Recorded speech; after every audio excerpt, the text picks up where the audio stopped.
하나님의 은혜가 이 시간에도 여러분들 가운데 함께 하시기를 간절히 축원합니다. 참 잘 오셨습니다.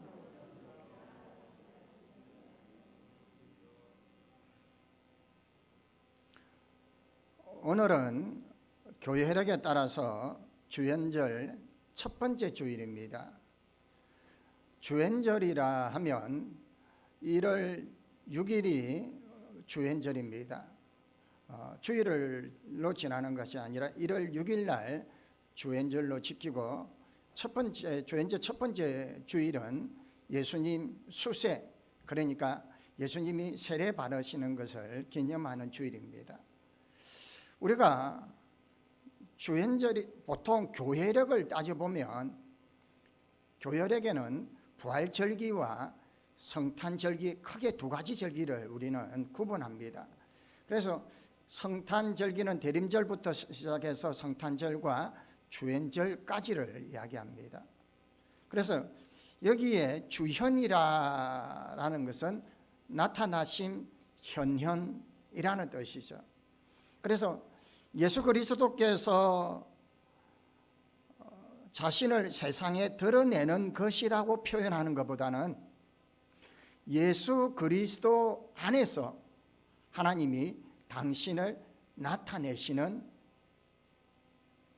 보이시는 것이다 라고 이해하면 더 좋을 것입니다.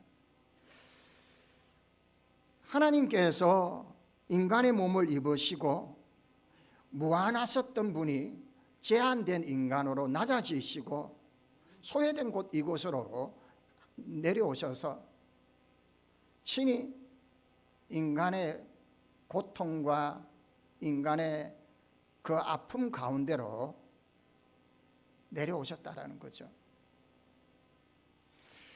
공감 능력이라는 이야기를 많이 이야기하지 않습니까? 아이가 이야기를 하고 있는데 아빠가 엄마가 반듯하게 서서 아이는 쳐다보고 엄마 아빠는 이렇게 내려다보면 아이가 뭔 말하는지 엄마 아빠는 잘 듣지는 못합니다. 그래서 공감이라는 것은 그 아이의 눈높이로 낮아져야 되는 거예요. 그래서 무한하신 하나님이 제한되고 부족하고 참 어리석은 우리 인생을 불쌍히 여겨서 당신이 공감 능력, 자기 자신을 낮추시고 자기를 비우시고, 아멘입니까? 이게 은혜예요, 여러분. 친히 이 땅에 인간의 몸을 입으시고 우리에게 오신 거예요. 주현절이라고 하죠. 우리가 이 주현절을 시작하면서 주현절 첫 번째 주간이 이번 주가 수세주일입니다. 이 수세주일을 통해서 우리는 한 본문을 기억할 겁니다. 예수님이 성령이 비둘기 같이 임하시는데 먼저 하늘에서 소리가 있습니다. 이런 내 아들이, 오늘 교동문처럼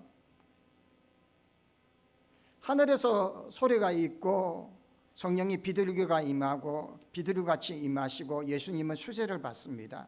성부 하나님, 성자 하나님, 성령 하나님, 삼위일체 하나님이 나타나시는 아주 드라마틱한 장면이 바로 이 수세일입니다.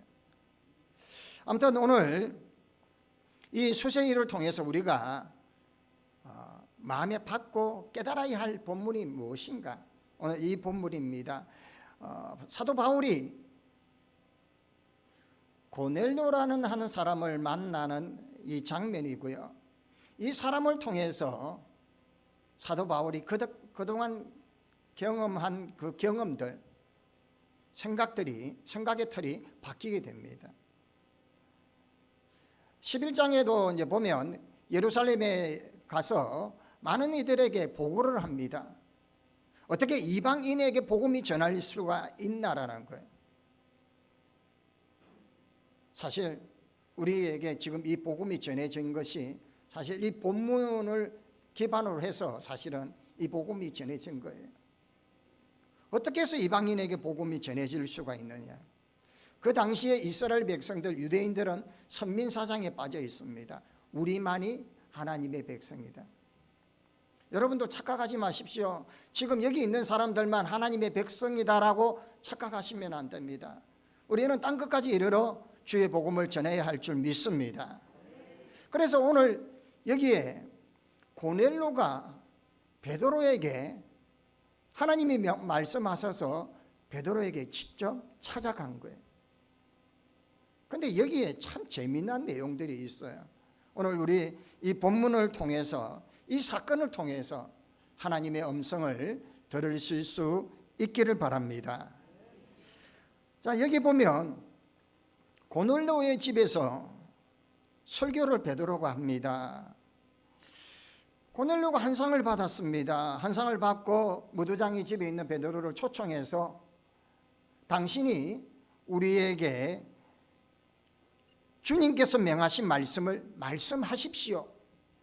그러면 우리는 다 하나님 앞에 여기 뭐라고요? 있습니다라고 해요. 하나님이 지금 당신 고넬로 앞에 당장 있는 건 아니잖아요. 그런데 베드로에게 주님이 당신에게 명하신 말씀을 말씀하십시오. 우리는 하나님 앞에 있습니다라는 거예요. 참 대단하지 않습니까? 여러분, 지금 이 시간에 제가 하나님의 말씀을 대언합니다. 여러분은 누구 앞에 있습니까? 이 고넬로처럼 하나님, 우리는 하나님 앞에 있습니다라고 고백이 되어져야 되는 거예요. 사람의 말로 들려지지 아니하고 하나님의 말씀으로 들려져야 되는 거예요. 사람을 외모로 판단하지 말라고 오늘 본문에 말씀합니다. 여러분들 외모를 보고 학력을 보고 그 사람의 지위를 보면 편견이 생깁니다. 편견이 생기고 선입견에 의해서, 그래서 여러분 첫 사람을 만날 때 여러분 참 중요하죠. 왜요? 선입견이라는 게 있어요. 저 사람이 눈이 왜 저리 단추구멍만 하지? 눈썹이 저리 짙어가지고 와 세게 보이는데, 이런 선입견이 들어서면 모든 것이 방해하고 장애되는 거예요. 그런데 내가 하나님의 말씀을 듣겠습니다고 하나님 앞에 섰습니다고 고백을 되면 모든 장맥과 허물어지는 거예요. 아멘입니까? 오늘 여기에 베드로가 고넬료 집에서 하나님의 말씀을 증언을 합니다. 당신이 지금까지 경험한 하나님, 세례 요한이 예수님께 세례를 베풀며 하늘에서 소리가 나고 성령이 비둘기같이 임하시는 그 사건의 역사와, 그리고는 가난한 자와 고아들, 객들을, 그리고 고통 가운데 절망 가운데 있는 자들을, 육신의 질병으로 고통당하는 이들을 위하여 손을 얹어 낫게 하시고 그들을 회복케 하시는 역사를 증언을 합니다. 여러분들도 경험하시지 않습니까?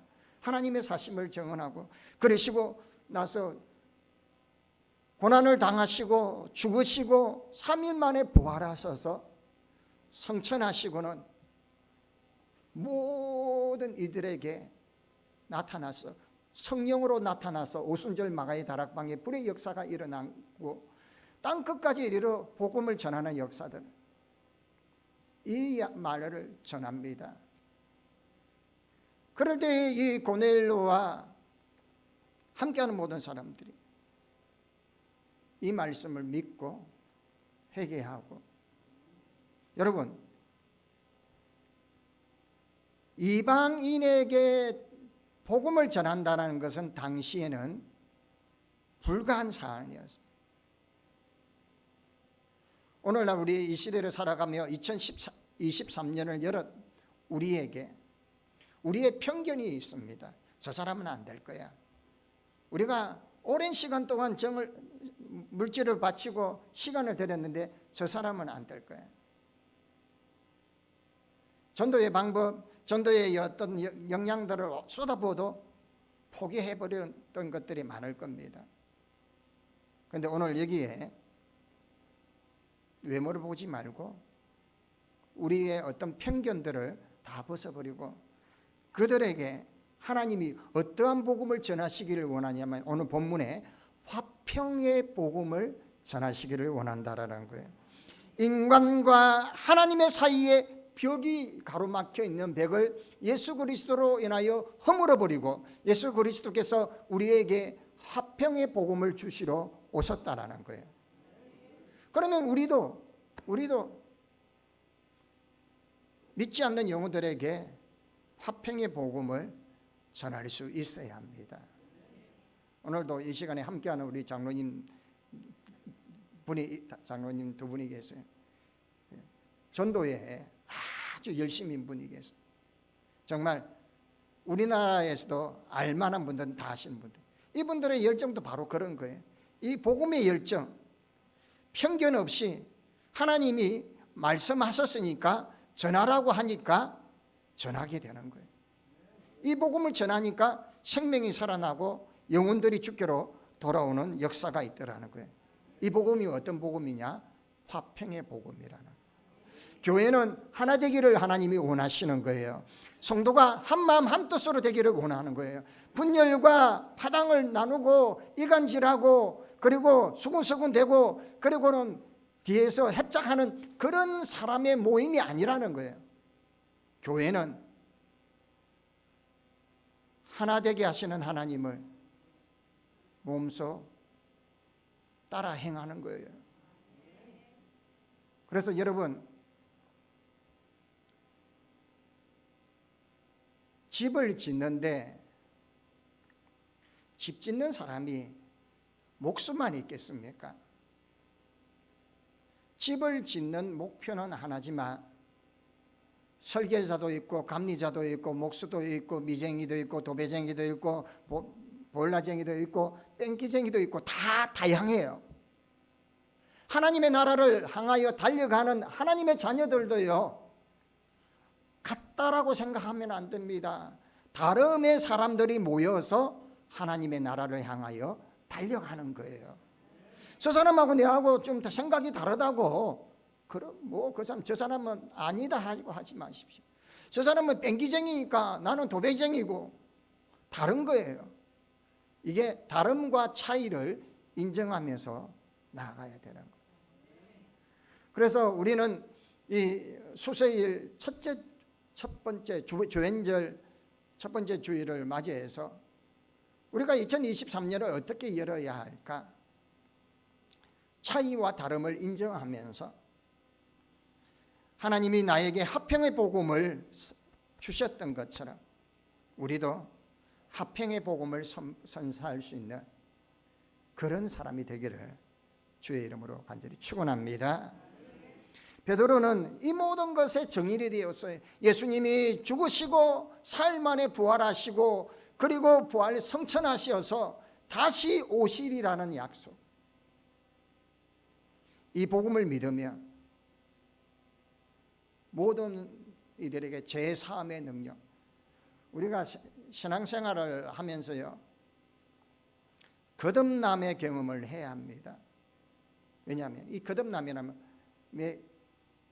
시작이 뭐냐면 하나님 나는 죄인입니다라는 거예요. 많은 사람들에게도 내가 죄인이고 죽을 수밖에 없는 존재인 것을 인식할 때 그때 성령의 기름 부음의 역사가 있는 거예요. 이걸 중생이라고 해요. 예수님이 나에게 어떤 존재인지를 깨닫게 되는 거죠. 그렇게 되면요, 내가 아니라 주님이 내 안에 주인이 되시는 역사가 일어나는 건 줄 믿습니다. 그래서 누구든지 예수 그리스도를 믿고 회개하고 제사함을 받으면 구원을 받게 된다는 이 복음, 이거는 모든 이들에게 모든 사람들에게 다 적용되는 거예요. 예수 믿으면 참 사람들이 우리만 열심히 신앙생활하고 우리만 열심히 의사하고 그냥 자리에 안주하려고 해요. 그래서 예수님이 어떻게 합니까? 예루살렘에 고난을 주시죠. 흩어버리죠. 그래서 사마리아와 온 땅 같은 모든 사방팔방을 흩어서 거기서 복음을 전하게 하시는 거예요. 우리의 삶 가운데 우리가 안주하려고 하는, 여러분 여기는 우리의 땅이 아니라고 했죠. 우리의 땅은 저적입니다. 하나님 땅 많이 준비해 놨어요. 얼마나 값진 것으로, 아름다운 것으로. 그러니까 여기에 안주하려는 것이 아니라 우리는요, 사방팔방 다니면서 주의 복음을 전하는 거예요. 하나님의 나라를 선포하는 거예요. 그러면 이 말씀이 기록된 목적이 뭐냐? 복음은 사람의 외모를 보지 아니하고 회개하고 돌아오는 사람, 하나님을 경외하고 경건하게 사는 사람을 모두 하나님은 포용하신다는 거예요. 고넬료가 그런 삶을 살았다는 거예요. 그런 삶을 사니까 하나님이 고넬료를 택하셔서 하나님의 말씀을 베드로를 통해서 듣게 하시는 거예요. 오늘 우리는 이 말씀을 통해서 여러분들이 하나님의 예비된 사람을 만날 수 있게 해달라고 기도해야 합니다.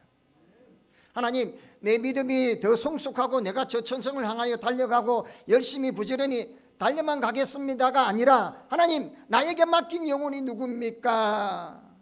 고넬료와 같은 사람이 또 누구입니까? 라고 하나님 앞에 기도하면서 그 영혼을 향하여 오늘도 전도의 발걸음을 쉬지 말아야 할 것입니다.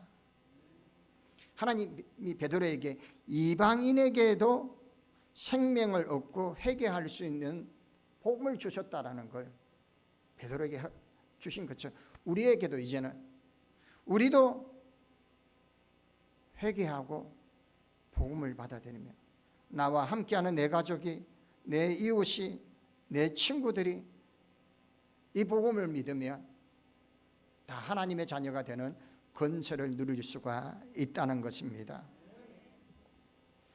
그러면 우리가 이 복음을 받아들이기에 무엇이 필요하냐? 오픈 마인드예요. 열린 마음이 필요해요. 이게 폐쇄적으로 닫아버리면 안 되는 거예요. 우리끼리 잘 먹고 잘 사자 하는 게 이게 이러면 안 됩니다. 대문을 활짝 열어야 돼요.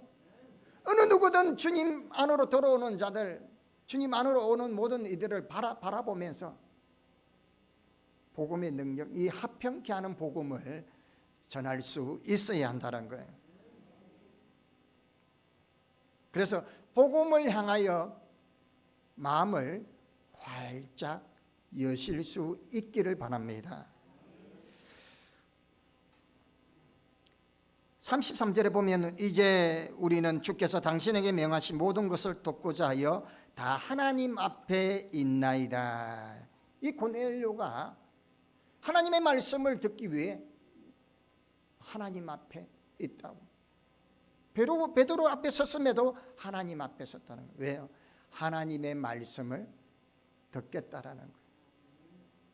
여러분, 저도요, 여러분 요즘 이게 CG 컴퓨터 그래픽 잘 되잖아요. 이게 이제 저로 보면 안 돼요. 이게 쫙 가려가지고 하나님으로 보여야 되는 거예요. 저를 보시라는 게 아니에요.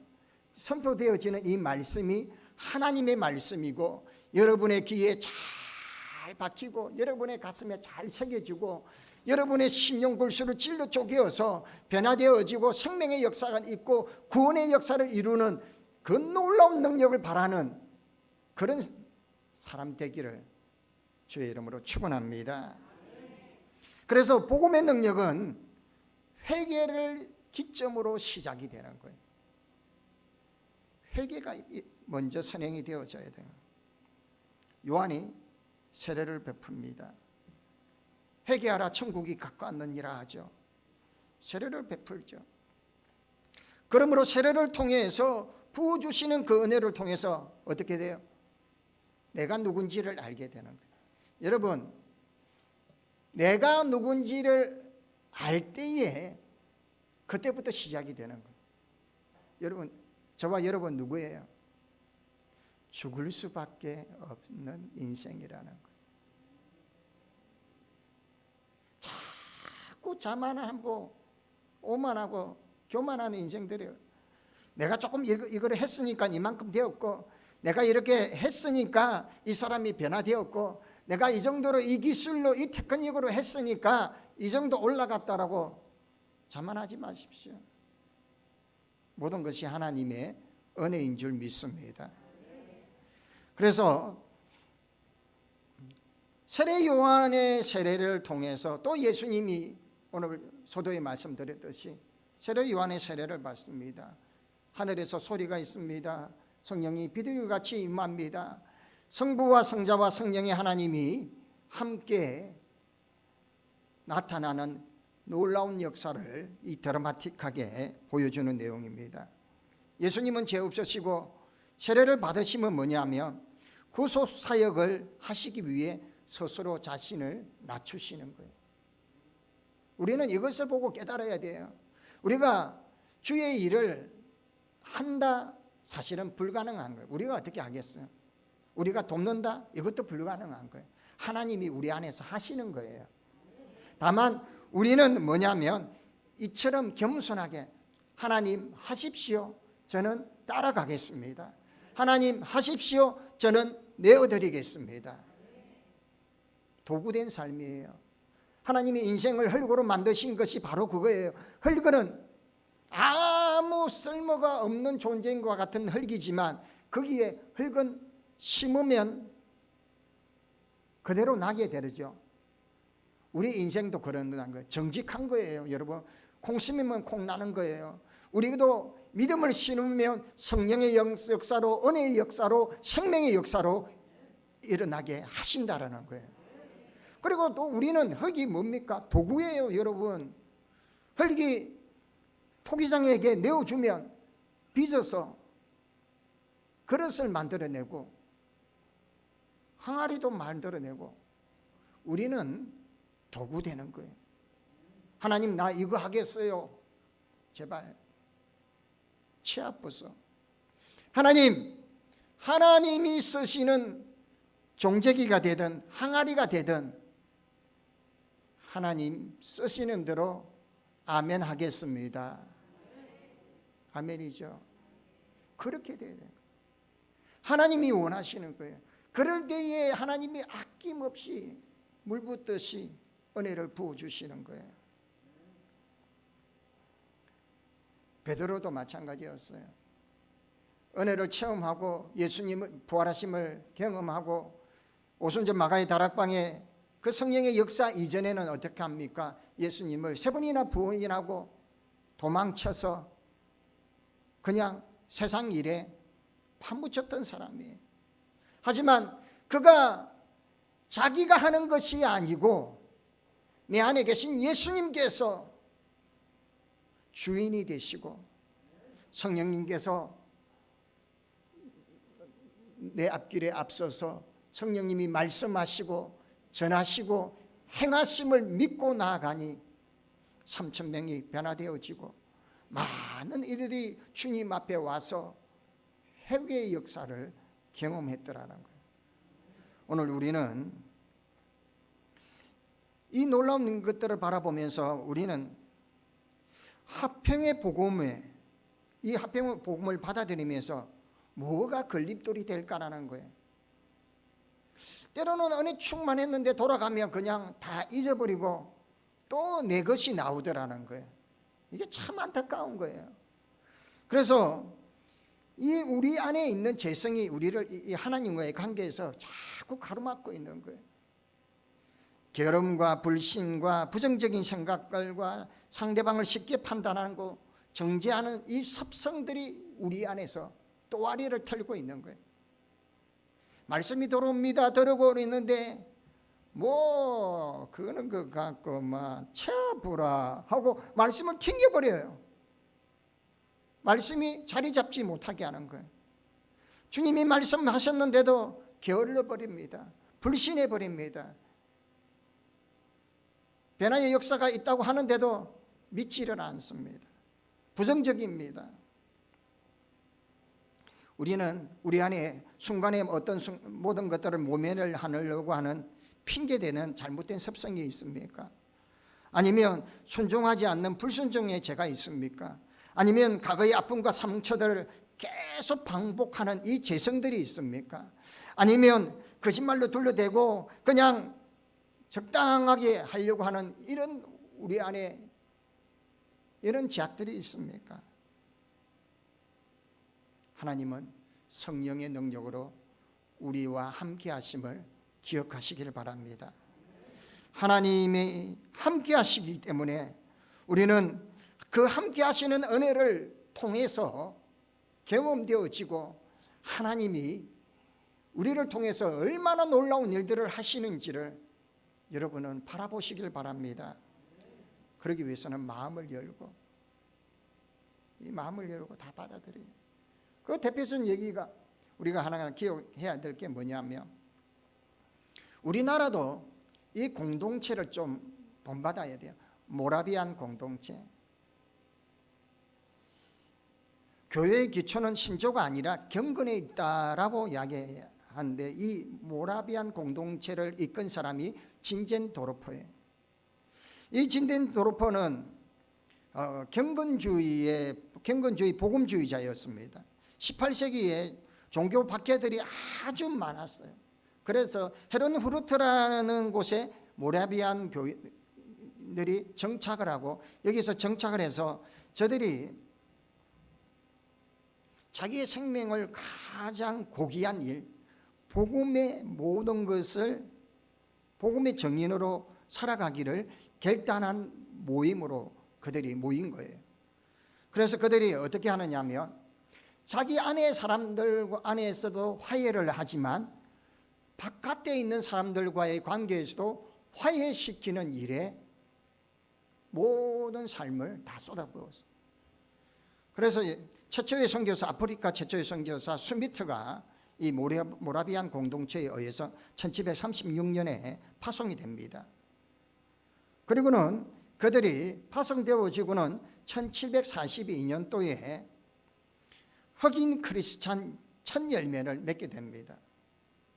당시에 아프리카를 식민지로 만들려고 하는 열강들이 쟁탈전을 벌이니까 이런 복음주의자들이 걸림돌이 되니까 복음주의자들도 박해를 했어요. 엄청난 고통 가운데에서 복음을 전했던 거예요. 심지어는 아프리카 토착민을 1754년에 엄청나게 학살하는 사건도 벌어집니다. 미국도 사실 그랬고요. 그리고는 1882년도에 25개의 학교와 250명의 학자를 배출했습니다. 우리나라의 복음이 씨앗이 뿌려지고요. 지금은요, 밤만 되면 사방팔방 다 빨간 십자가가 온 천지에 지금 지천으로 깔려 있습니다. 이게 복음의 능력인 줄 믿습니다. 그래서 1732년부터 1930년 한 200년 동안 이 진젠 모라비안 공동체가 진젠도르프를 위시해서 복음의 화해의 복음을 선포한 결과가 어떻게 되느냐면 14개의 국가에 3,000명 이상의 선교사를 배출했더라는 거예요. 이 개신교의 선구적인 역할을 했던 거예요.